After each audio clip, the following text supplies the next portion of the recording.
Once upon a time, Ryan Howard was the most feared hitter in baseball. He was the quickest player to ever reach 100 home runs. He won Rookie of the Year, MVP, a World Series. He was on the fast track to Cooperstown. And then, it all came crashing down. During his second MLB season in 2006, he was the National League MVP, and by 2012, he was a total liability. This is the story of Ryan Howard's epic rise and fall. If you're around my age, in your 20s, and you grew up a Phillies fan, in backyard games of wiffle ball, you undoubtedly recreated Ryan Howard's swing and, of course, his iconic pre-pitch ritual. Howard became a fan favorite in Philadelphia, and for good reason. He was drafted in the 5th round of the 2001 MLB draft and quickly began to tear it up in the minors for the Phillies. In 2004, he hit 37 home runs for the AA Reading Phillies, a team record, which he accomplished in just 102 games. The man who drafted Ryan Howard was GM Ed Wade, who was responsible for building the core of the Phillies teams who won the 2008 World Series and 5 consecutive division titles. Wade was responsible for bringing Howard, Chase Utley, Cole Hamels, Shane Victorino, Charlie Manuel, and more to Philadelphia. But before Howard's major league career had gotten off the ground, Wade attempted to trade him.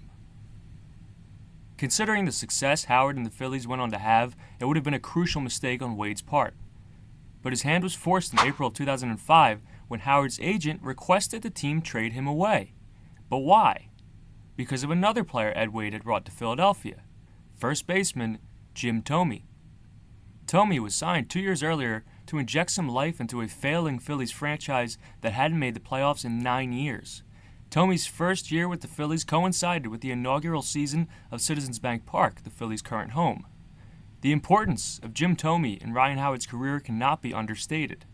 Thome eventually became a mentor for Howard and a key individual in the success he enjoyed, but in April of 2005, he was just in the way. After requesting a trade, the Phillies explored some possibilities, but never got anywhere.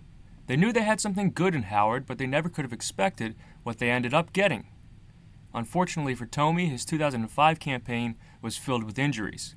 After struggling the first half of the season, he had what became a season-ending elbow injury. Enter Ryan Howard. Howard burst on the scene in his rookie season.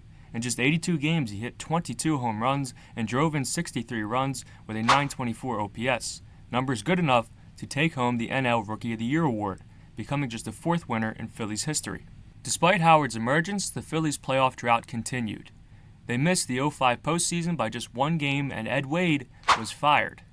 Pat Gillick was his replacement, and his first major move was committing to the Phil's budding young star by trading away the aging veteran Thome to the Chicago White Sox.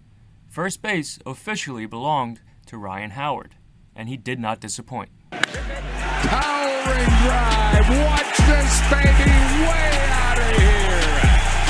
Tremendous home run, Ryan Howard. And Howard hit that one hard. And that one is going to go. This time the other way. Could this be another one? Could this be? It is way out of here. In the Braves bullpen. The pitch, swing and a high fly ball, hit to left. Willingham backing out. This one might go. This one is gone. Ryan Howard with an opposite field 2-run home run. Next pitch hit hard, deep right field. If it's high enough, it's gone. That ball is gone. Line drive, home run, Ryan Howard. His second of the ball game. Citizens Bank Park was expected to be the house that Thome built.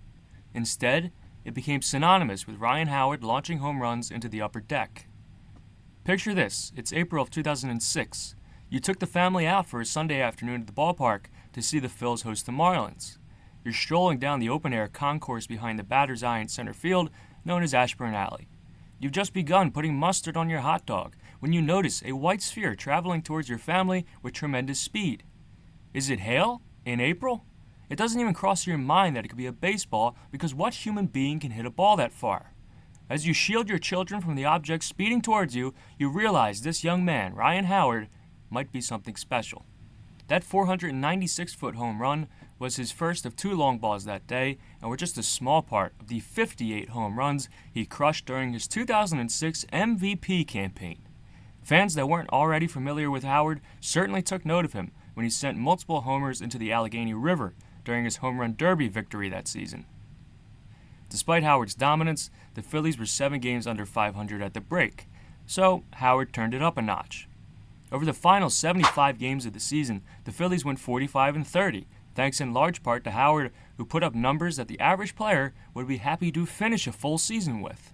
While mashing 30 home runs and driving in 78 runs in the second half, Howard also posted an impressive .355 batting average with an on-base percentage over .500 and an OPS of .1259.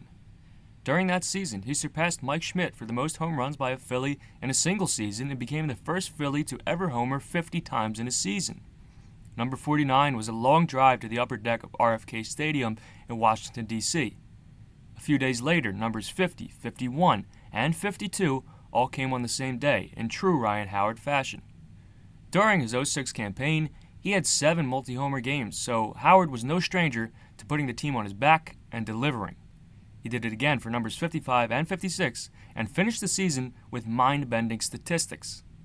58 home runs, 149 RBI, a slash line of .313, .425, .659, and an MVP award to put on his mantle next to last year's Rookie of the Year trophy. In today's MLB, the Phillies would have comfortably made it into the postseason as the second wild card. But in 2006, only 4 teams made it, so despite Howard's dominance, the Phillies missed the playoffs yet again. But the future was bright. Ed Wade may have been gone, but the core he built was beginning to coalesce. Howard and second baseman Chase Utley were all-stars, and shortstop Jimmy Rollins received MVP votes along with the other 2. In the outfield, Pat Burrell put together a strong season, and a rookie Shane Victorino proved himself capable of becoming a mainstay in the league. Ahead of the 2007 season, the Phillies' brash 5'7" shortstop made a bold claim that fueled the ball club for the entirety of the season. For the 2007 season, we're the team to beat speech. Quote. I think we are the team to beat in the NL East, finally. The Phillies had no business declaring themselves the team to beat, as they hadn't made the playoffs since 1993, and the Mets won 97 games in 06. But Rollins backed up his statement, taking home the 2007 NL MVP that season. And his teammates weren't going to let him down either. But it took a mid-season turnaround. At the All-Star break, the Phillies were 44-44. Howard struggled in the month of April and had an injury-riddled month of May, leading to the reigning MVP not even making the All-Star roster, although his teammates Chase Utley, Aaron Rowan, and Cole Hamels did. If the Phillies were truly the team to beat, they had to turn things around in the second half. It would have to be led by Howard, the heart of their offense, and Howard did exactly that. Well hit to deep left center field, out of here! His statistics from the first half to the second half were not all that different, but rather, he was more consistent. He brushed off his early season struggles and helped to turn the Phillies season around. But it wasn't enough yet. On September 12th, the Phillies trailed the Mets in the division by 7 games with just 17 games left to play. The Phillies would need to get red hot, and the Mets would need to go ice cold if they wanted a shot at overtaking them during the final month of play. The Mets went 5-11 over their next 16 games, while the Phillies went 12-4, resulting in a first-place tie entering the final game of the season, September 30th, 2007. The Mets lost 7-1 to the Florida Marlins, while the Phillies did this against the Washington Nationals. There's the sign from Chris Coast. Curveball striking around. The Phillies are National League East champions. Look at the scene on the field. Look at the scene on the stands. This is incredible. During those final 17 games of the season, Howard crushed 9 homers and drove in 21 runs with a .1238 OPS. The big piece came up huge when it mattered most. Finally, the Phillies were headed back to the postseason, and they had a date with the Colorado Rockies. Unfortunately, the Phils, high off the thrill of victory, quickly experienced the agony of defeat, falling to the eventual 2007 National League champion Rockies in just 3 games. Howard's first postseason series was massively underwhelming, going just 3 for 12 at the plate. Both in wins and in losses, Howard proved he was oftentimes the determining factor for a star-studded Phillies lineup. He could put the team on his back at times, but that also meant they needed him in the big moments. That was evident in mid-May of the following season, 2008, when both Howard and the Phils got off to a slow start. The Phillies were hovering around 500 while Howard was hitting an abysmal 191 with an OPS just above 700. This is the point I'm trying to hammer home. If there's one takeaway from this video, it is the importance of Howard to the Phillies offense during these years. It didn't matter that Jimmy Rollins had continued his success from last season to the tune of a .342 batting average, or that Chase Utley had an OPS over 1,000 at the time. The team needed Howard's production, and they eventually got it. He heated up as May continued, and by the end of the month, Howard and Utley became the first pair of Phillies teammates to each hit 15 home runs by the month of June. At the break, the Phillies had a half-game lead over the Mets for first place in the East, and while Howard's average was down at .234, his run production was outstanding, 28 homers and 84 RBI. Howard's 08 regular season was defined by the month of September, where he hit 11 homers and drove in 32 runs just that month, totaling 48 home runs and 146 RBI for the season. This was now 2 of the past 3 seasons Howard hit at least 48 home runs and drove in at least 146 runs. There's only been 3 players to do that: Babe Ruth, Sammy Sosa, and Ryan Howard. That's it. One of those guys is viewed as the greatest baseball player of all time, and the other one was on steroids. I mean, during his stretch, Howard's down year, if you want to call it that, it would be a career year for most players, was 2007, where he hit 47 homers and had 136 RBI. That's just how good Ryan Howard was at this time. As dominant at the plate as it gets. The Phillies won the division again, and this time they had greater aspirations. In the NLDS, they took down Milwaukee in 4 games, and in the NLCS, they defeated the Dodgers in 5. Howard wasn't particularly impressive, but that's how you knew this team had what it takes to win it all. Some major production from Jimmy Rollins, Shane Victorino, Pat Burrell, Jason Worth, and more helped carry this team to a National League pennant, despite Howard not being his usual self. Of course, as always, the big piece eventually came to life in the World Series. Now he launches one to right. Back to back. He busted out of his slump with a 2-run homer in Game 3, and in Game 4, he delivered a patented multi-homer game. His 3 home runs tied the record for most home runs in a 5-game World Series, en route to the Phillies' 2008 World Championship victory. The 0-2 pitch, swing and a miss, struck him out. The Philadelphia Phillies are 2008 World Champions of Baseball. Back in 2005, the Phillies couldn't find a spot in the lineup for Ryan Howard. His agent requested a trade. 3 short years later, the Phillies were champions for the first time since 1980, and they couldn't have done it without Howard. For that, he was rewarded with a 3-year, $54 million contract by the Phillies. And in 2009, he didn't skip a beat. It's this one in the air, deep to left field. Moving back is Headley to the warning track, to the wall. He jumps. It's gone! 2-0 pitch to Howard. That ball is crushed. Maben may not have room. To the wall. He runs out of room. 1-2 pitch. Swung on into the air, straight away center field. Duke's on the run. To the warning track. To the wall. Gone! Grand slam, Ryan Howard. And he is to tie this baby up at 6 apiece.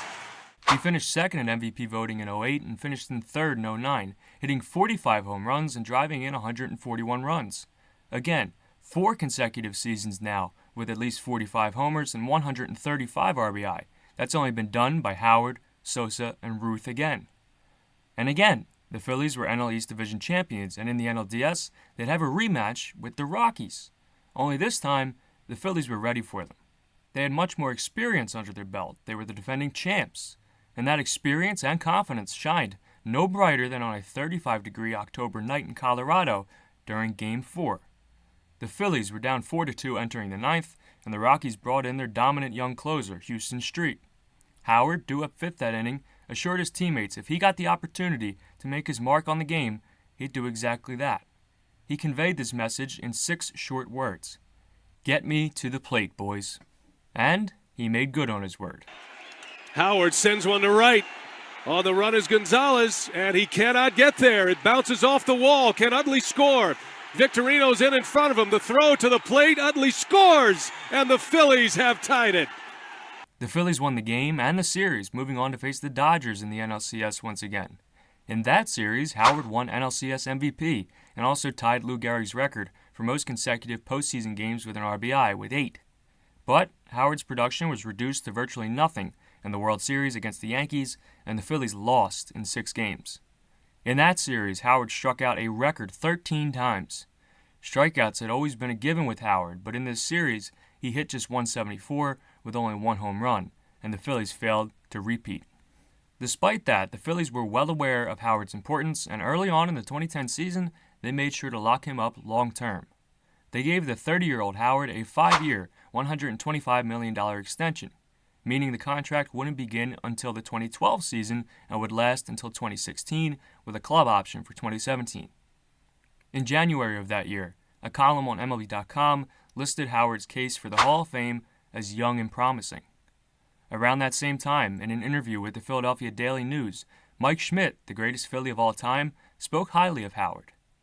Without question, Ryan Howard has established himself as the best Phil ever at first base.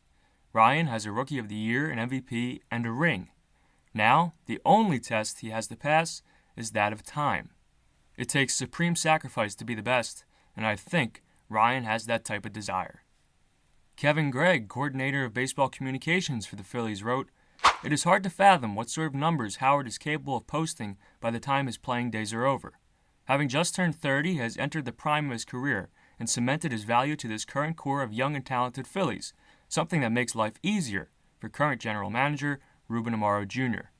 In 2010, Ryan Howard kept doing Ryan Howard things. Through July 25th, he was batting .302 with 22 homers and 78 RBI, on pace for another dominant season. On August 1st, he sprained his ankle and ended up missing most of that month. This wasn't a major concern, though. The previous season, he played 160 games, and the year before that, he played all 162. Howard was not an injury-prone guy, so it's not like when you gave him that extension earlier in the season, you were nervous at all. When he returned on August 21st until the end of the season, he hit for a lowly .231 average and homered just 8 times. His numbers certainly took a dip, but still, a 30-plus home run, 100-plus RBI season is nothing to complain about. After an NLDS victory over the Reds, the Phillies seem to be on the fast track back to the World Series. But first, they'd have to face the Giants in the NLCS. Howard hit .318 that series, but drove in 0 runs and struck out 12 times, eerily reminiscent of his performance in the Fall Classic the year prior. But one of those strikeouts hurt more than the other 11. In Game 6, in Philadelphia, the bottom of the 9th rolled around with the Phillies 3 outs away from elimination. They pull out a win here, they force a Game 7. They go down quietly, their season is over. Just like a year ago in Colorado, Howard was due up 5th that inning. You can't help but think Howard's messaging to his teammates was similar to that frigid night in Denver. Get me to the plate, boys. And Jimmy Rollins and Chase Utley came through, each reaching base via walk. Down 1 run with 2 men on, Howard had the chance to tie or even win the game with 1 swing. Instead, it was the absence of a swing that ended their season. 3-2 pitch. Got him looking, and the Giants win the pennant. Strike 3 called, and Ryan Howard ends this night. And the Giants win at a final of 3-2.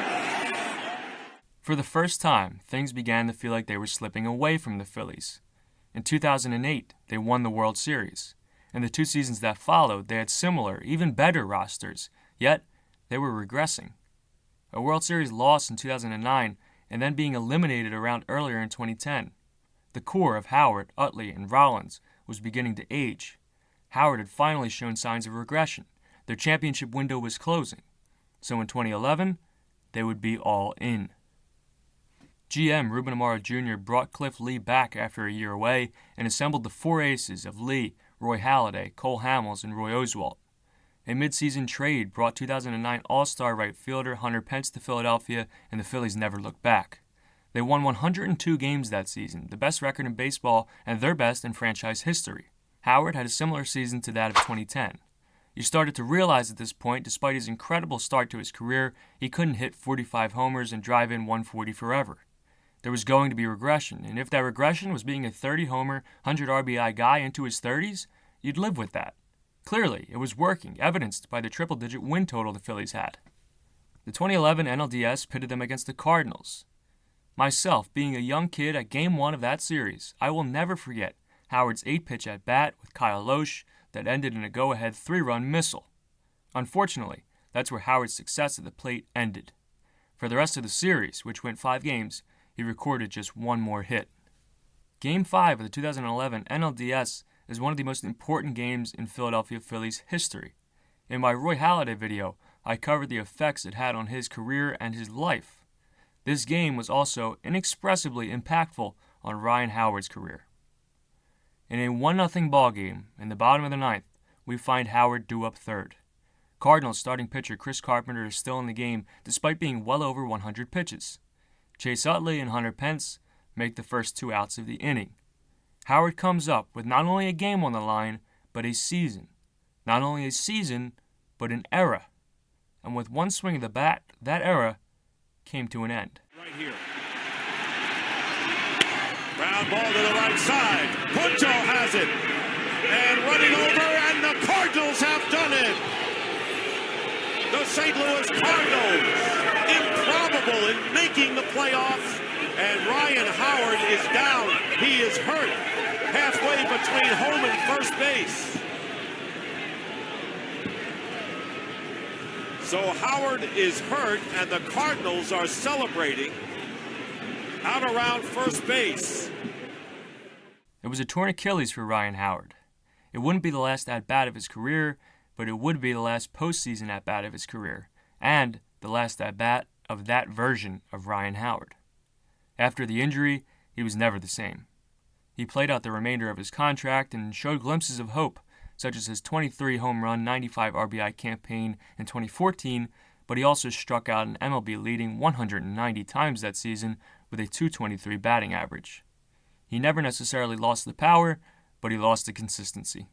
His final 5 seasons, post-Achilles tear, he posted a -5 WAR, hit .226, and had an OPS plus of 95. Howard's rise to stardom was quick. He went from minor leaguer at the start of 2005 to Rookie of the Year by the end of the season, and MVP a year later. He was the quickest player in MLB history to reach 100, 200, and 250 career home runs. He hit the 250 mark in 2010, and just 2 years later, his free fall began. Howard's story is both unfortunate and frustrating. Phillies fans were immensely unhappy with him over those final seasons, where he struggled despite having a high price tag. But he just wasn't the same player anymore, and it wasn't his fault. Jimmy Rollins will go on the Phillies Wall of Fame later this season. On top of that, the Phillies have kept Rollins, Howard's, and Utley's numbers unworn since they wore them, 11, 6, and 26, respectively. In the coming years, I'd expect Howard to receive a Wall of Fame plaque, and for those 3 numbers to go up on the wall beside the likes of Mike Schmidt, Steve Carlton, Roy Halladay, and others, never to be worn again. That does it for this one. If you enjoyed, be sure to leave a like and subscribe to the channel for more. Feel free to leave a comment with your thoughts, opinions, or memories of Ryan Howard. Thanks for watching, and I'll see you next time.